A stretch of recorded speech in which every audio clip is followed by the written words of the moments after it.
Bonjour, bienvenue à notre capsule de l'hôpital vétérinaire de Rivière-du-Loup. Aujourd'hui, je vous parle d'un sujet qui fait couler beaucoup d'encre sur les réseaux sociaux, autant du côté animal que humain, les vaccins. Je pense qu'on peut trouver de toutes sortes d'informations sur le net et nous, on veut vous donner un petit peu plus d'informations vraiment médicales sur le sujet. C'est assez nébuleux, les vaccins, pour la plupart des gens. On sait qu'on reçoit une injection, on sait que c'est censé empêcher la maladie, mais qu'est-ce qu'il y en est vraiment? En fait, le principe de la vaccination, c'est qu'on veut donner au corps les outils pour combattre une maladie qui pourrait entrer dans le corps là, via le système respiratoire, l'ingestion de nourriture, etc.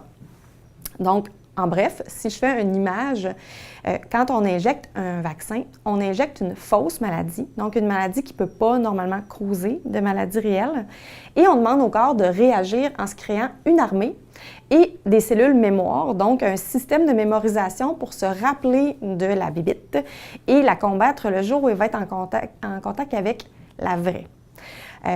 Donc, quand on injecte cette fausse maladie-là, on ne s'attend pas à ce que l'animal soit malade, sauf dans le cas très rare de vaccins qu'on appelle vivants modifiés qui peuvent donner de légers symptômes parce que le virus, en fait, est très, très affaibli, mais peut causer des symptômes. Donc, le principe de base de ça, c'est de créer une armée. Pourquoi on fait des rappels? C'est que l'armée, quand on la construit au départ, bien, c'est un peu comme avoir des nouvelles recrues dans une armée. Ils ne sont pas tellement entraînés. Il faut peser un petit peu sur le piton là, pour leur réexpliquer quelques fois comment ça fonctionne pour qu'elle soit vraiment à l'aise. Et avec le temps, l'armée va se décimer. Il y a des soldats qui vont mourir, des cellules mémoire qui vont être perdues. Donc, de façon sporadique, on va recommander des rappels. Et ces rappels-là vont être faits suivant une certaine cédule qui a été étudiée scientifiquement. L'autre chose qu'il faut comprendre et que peu de gens savent, c'est qu'un vaccin, ça n'empêche pas la maladie. Donc, quand on entend « Ah, j'ai eu le vaccin de la grippe, puis j'ai été malade quand même, le vaccin ne marche pas », c'est pas comme ça qu'il faut le voir. En fait, le vaccin vous empêche de souffrir de conséquences graves de votre maladie et même de mourir. Donc, nous, les vaccins qui vont être utilisés vont pas prévenir la maladie, mais quand la maladie va rentrer dans le sang puis va se multiplier, le corps va la gérer rapidement. Donc, un animal, au lieu de mourir d'une diarrhée sanguignolente, là, de carrément faire des hémorragies, bien, il va peut-être avoir quelques selles molles pour 3-4 jours, manger moins, peut-être vomir 1 ou 2 fois, mais il n'y aura pas besoin de visiter le vétérinaire nécessairement. Sinon, bien, les gens vont souvent se demander, OK, les vaccins, oui, je comprends, mais est-ce que mon animal en a vraiment besoin? Il y a tout un débat là-dessus. En fait, je vous dirais que l'idéal, c'est vraiment de discuter du mode de vie de votre animal avec votre vétérinaire. Parce que c'est pas vrai qu'on va vacciner tout le monde de la même manière. On va essayer de trouver le plus petit nombre de vaccins possible et l'étendue entre les vaccins la plus longue possible pour protéger de façon adéquate votre animal, mais tous les animaux ont des besoins différents.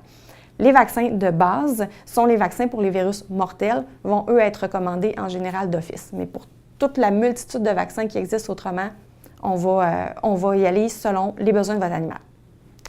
Sinon, bien, les gens vont se demander aussi, bon, oui, vacciner, mais j'ai entendu parler d'effets secondaires, que mon animal pourrait mourir.